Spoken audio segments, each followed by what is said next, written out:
MMO Dev calls out ArcheAge, The Elder Scrolls Online goes buy to play, all that and more. I'm Zach Sharps, and this is Free to Play Weekly. Those of you who have waited for Square Enix's free-to-play Vampires vs. Humans PvP game Nosgoth to open up its floodgates to everyone will be happy to know that this week marks the launch of Open Beta. To celebrate this milestone, players will earn double experience for the first week of Open Beta with a strong lineup of new content, including the Summoners class that can call on the powers of the underworld to command ravenous ghouls, a new human class with details coming soon, new vampire-based city map, new game mode, new character skins, league rankings, crafting, gifting, trading, plus observer tools. With a lot of new features and additions around the corner, I'll probably jump back into the game and give it another go, especially because I did like flying from rooftops as a vampire and sucking the life out of my enemies. Ever hear of the game Das Tal, the buy-to-play PvP sandbox game currently in development? Well, not many of us have. Regardless, David Wells, their community manager, fired some shots at the open-world sandbox game ArcheAge. Regarding the labor point system, David said, "Is ArcheAge pushing to make a change in how crafting works in MMOs, or have they simply seen an opportunity to make dollars and gone after it?" Regarding the combat, he said, "The PvE in ArcheAge is barely worth mentioning, with dungeon scripting about as complex as you would find in other MMO starting areas." And finally, regarding communication, he said, "I feel like the community has never been given any real attention, and the only interaction they've received was in the form of scripted apologies that followed any of the many screw-ups." Ouch. It does appear that ArcheAge made David a little bit salty, but honestly, it is really hard to argue with any of his points. With that said, now that he has talked the talk, let's see if he'll walk the walk. Those of you who have been at Rift's level 65 cap for a while awaiting new content got great news this week. Patch 3.1 Storm at Sea hits the live servers on the 28th of this month and comes with a slew of new content. The content patch opens up Tyrant's Throne, a mysterious disc of earth and iron adrift in the Dreaming Sea, a 20-person raid called Tyrant's Forge where you could survive to take on Krewella herself, a new 2-man chronicle, new minions, capes, and more. Are you still playing Rift? Leave us a comment down below. Bandai's free-to-play PvP game Rise of Incarnates has been scheduled to debut on Steam Early Access on February the 4th. In the game, players will battle in a 2 vs 2 arena set in New York City or Paris maps, using a variety of different modes including versus matches, arcade mode, and bot matches.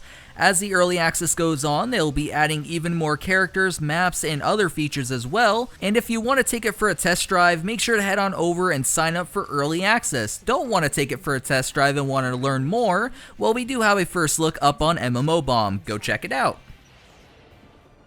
Those of you playing Forsaken World will be happy to know that Perfect World Entertainment has announced their newest expansion, Freedom Falls, will go live on February the 4th. Adding the Sinister Demon race and debuff-focused Tormentor class, and the Apotheosis progression path that lets players embark on the path to godhood, the expansion also brings forth new territories such as the Land of Origination. However, if you're one that believes the little things count, the announcement also includes a redesigned UI, smooth skill training, and a new set of instances and events. For more balancing tweaks and finer details, their full rundown will fill you in.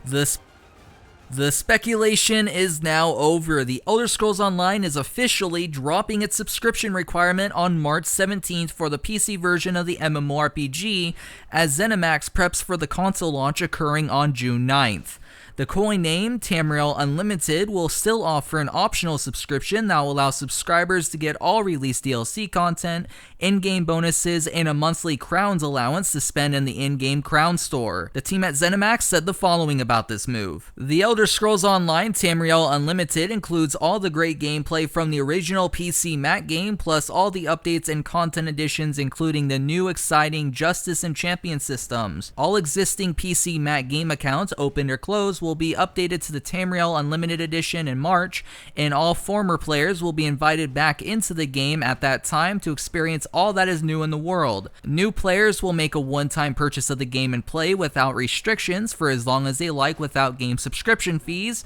Tamriel Unlimited will be supported with special optional downloadable content available for purchase and an in-game crown store for convenience and customization items. Regular updates and new gameplay will be offered to all players to enjoy enjoy free of additional charges. Overall, as I've specified before, I do feel that they needed to make this move sooner or later to compete with the market more aggressively. However, as I specified on my own personal channel, I feel with the subscription still there and with them charging for DLC, that it would have been better for the consumer in the long run if they went fully free-to-play mode.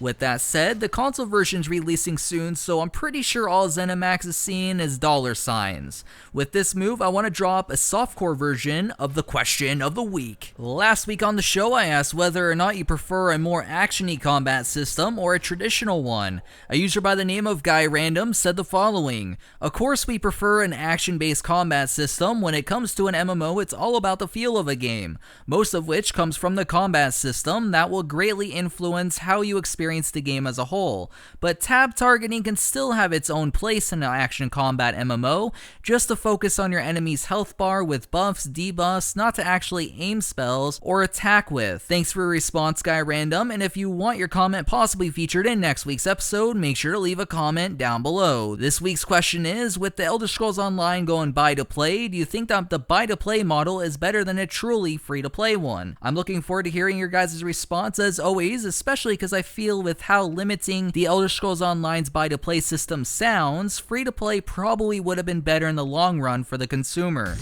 Well guys, that does it for the news this week, and in the end, we're always pumping out giveaways on MMOBomb.com, so make sure you either sign up for the alerts or bookmark the giveaways page to never miss one. As for myself, my name is Zach Sharp, signing off until next week's Free to Play Weekly. I'll catch you guys next time.